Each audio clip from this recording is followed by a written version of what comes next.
PSM Makassar menggelar pemusatan latihan di Yogyakarta jelang Liga 1 2022-2023. Pasukan Ramang ingin mematangkan squad sebelum melawan PSS Sleman di laga perdana Liga 1 akhir pekan ini.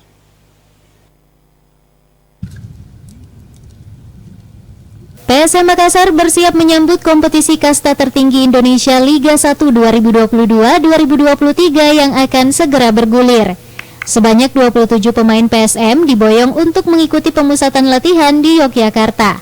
Wiljan Pluim dan kawan-kawan langsung mempercepat program latihan untuk mematangkan tim sebelum laga perdana yang akan digelar akhir pekan ini.